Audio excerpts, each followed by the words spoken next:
Olá, está começando mais um UniCeub Entrevista. No programa de hoje, estamos recebendo a nutricionista Carolina Mâncio, que trabalha na Academia Dalmo Ribeiro e tem mestrado em Educação Física. E hoje nós vamos falar sobre produtos naturais que emagrecem e que são verdade e o que é mentira. Então, Carolina, eu te agradeço a presença aqui no UniCeub. Muito obrigada por você ter vindo. Então, vamos lá. Primeiro, existem produtos naturais que ajudam no emagrecimento? A ideia é essa, eles são auxiliadores do processo de perda de peso, né? Principalmente visando a perda de gordura. As pessoas estão habituadas a procurar algum alimento que seja o grande favorecedor de um emagrecimento. É uma associação de vários grupos alimentares, né? De uma dieta balanceada e que a gente vai ter o efeito desejado. Não existe só um que é merecedor de toda a causa, né? A associação de vários alimentos. Aí, por exemplo, existem aqueles produtos que você olha na farmácia, né? Já fica com vontade de comprar tudo ao mesmo tempo. Aí a pessoa chega lá e compra um, já pensando assim, ah, meu Deus, esse vai me ajudar no emagrecimento, só que nem passou no nutricionista antes. Então eu queria saber o seguinte, primeiro, antes de qualquer coisa, nutricionista, né? Tem que ir primeiro...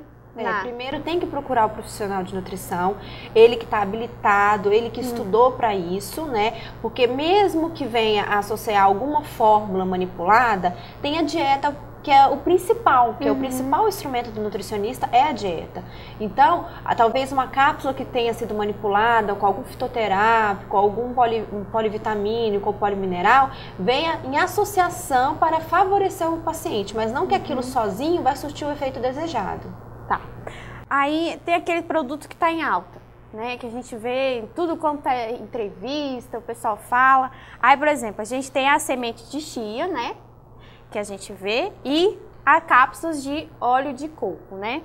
Aí elas ajudam a não queimar a caloria. Aí eu queria saber o seguinte, ela tem efeito colateral e ela você recomendaria na dieta? Olha, a chia é uma sementinha nova que a gente tem por aí, né?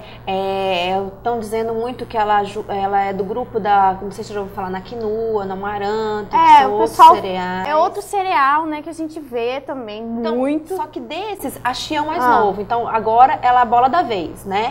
Mas ela tem propriedades nutricionais muito importantes, né? Ela tem quantidade de vitaminas, de minerais, de aminoácidos, é uma excelente fonte de fibra solúvel, então quer dizer, dá um processo de saciedade, a pessoa controla a sua fome, né? Então, fatores nutricionais, ela tem N's, mas não que ao comer a semente de chia ou o farelo da chia, eu vou emagrecer. Então, a gente sabe que para um processo de emagrecimento, não basta introduzir apenas um alimento, né? A gente tem que combinar outros fatores. E não adianta eu comer a semente de chia e depois, ao longo do meu dia, eu traçar um litro de sorvete. Quer dizer, a semente de chia não adiantou. Aí então tem também aquela história da semente de chia, você tem que misturar com água ou com outro produto. Existe mesmo essa história? Ou porque assim, para ela ser mais prática para o dia a dia, a gente pode usar a semente que a pessoa vai jogar dentro de um suco, dentro de alguma vitamina, ou o próprio farelo dela. O farelo dela tem outra, por a fibra já está mais disponível, se você colocar dentro de algum líquido e demorar para consumir, ela vira como se fosse um processo de gelatina. Ela tem goma-aguá, tem mucilagem, que são fibras solúveis que vai fazer com que aquilo ali fique numa consistência mais solidificada. Né? Quer dizer, aquele aspecto líquido, fluido que tinha aquele suco ou aquela vitamina vai se perder por conta do farelo, né? Isso. E a semente de chia você deve tomar antes do exercício físico ou depois? Muita gente fica em dúvida. Não tem uma prescrição correta. Lógico que quando você consome muita fibra pré-exercício, você demora a disponibilidade dos nutrientes para executar aquele exercício, né? Eu não colocaria chia em nenhum momento perto ou próximo antes ou pós-exercício. Eu colocaria ela ao longo do dia na dieta. Um de jejum, às vezes no almoço, às vezes no jantar, antes de dormir. Mas não nesse processo da antes ou depois do exercício físico.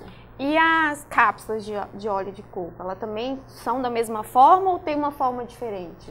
Então, o óleo de coco eu também falo para os meus pacientes que ele veio como intuito de substituir um famoso outro ácido graxo que tinha no mercado, que era o CLA, o ácido linoleico conjugado. Né? O CLA ele saiu do mercado, a Anvisa retirou ele porque não havia estudos que comprovavam a eficácia e a seguridade das pessoas que estavam usando aquilo, né? E aí o óleo de coco ele veio com a mesma ideia. Só que o óleo de coco ele tem uma estrutura química diferente do CLA, né? O CLA, pelo seu próprio nome, é o ácido linoleico conjugado, né?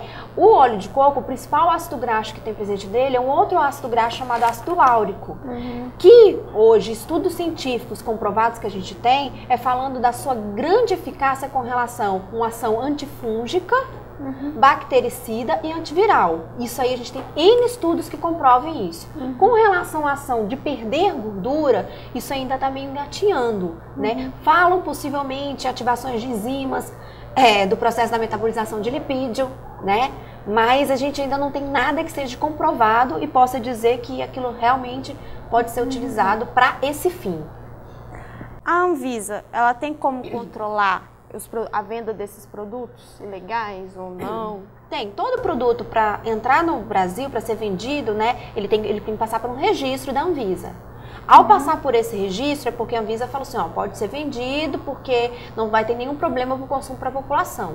Então, a partir do momento que ela freia algum suplemento ou algum alimento para ser vendido porque não dá registro ou retira ele, é porque do ponto de vista da Anvisa não existe nada que seja seguro para que aquela população venha consumir aquele alimento ou suplemento.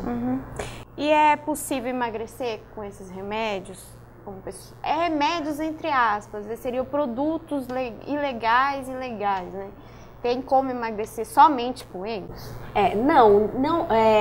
Não existe um suplemento ou um polivitamínico, algum produto encapsulado que seja o merecedor de toda aquela causa, todo aquele efeito, na verdade, né? Então, tudo isso tem que vir associado com uma dieta balanceada, a pessoa venha fazer exercícios físicos de maneira regular. Então, não adianta a pessoa ficar em casa, sentado, né, comendo lá um balde de pipoca, comendo chocolate, também não vai adiantar. A cápsula de coco que vai achar que vai perder peso. Não vai, né? Então, ela tem que associar uma alimentação saudável, ela tem que fazer exercício físico e o óleo de coco, ou seja lá o outro suplemento que ela esteja tomando, pode ser o quê? O somatório para aquele efeito que ela quer, mas ele sozinho não vai fazer nada. Pois é.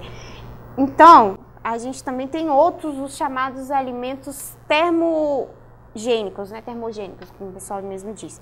Então, assim, esses alimentos, né, eles funcionam mesmo ou tem outro, vamos dizer assim, outro motivo ou não funcionam?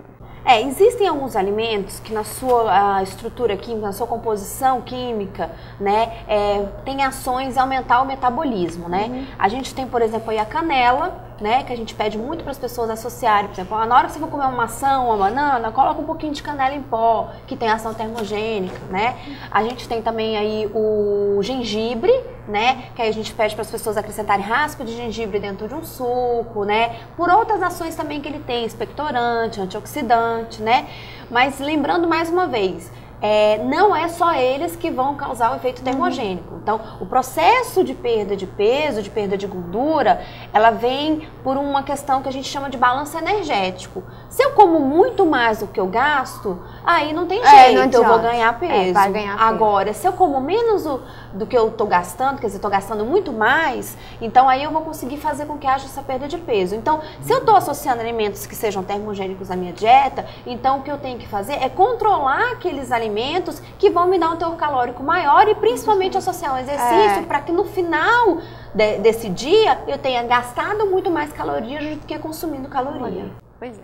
Então, gente, o que a gente está querendo dizer para vocês é o seguinte: não adianta querer só ficar com alimento termogênico ou produto natural para emagrecer. Então, a gente vai agradecer a Carolina, né? Obrigada, Carol, por você ter vindo ao Uniceub para fazer a entrevista com a gente. Então, a gente espera que todo mundo entenda alimento natural, não só ele sozinho, é com todos os outros produtos, exercícios, tudo mais. E nutricionista primeiro de tudo, né? Então, obrigada por vocês terem assistido. Obrigada mais uma vez e até a próxima.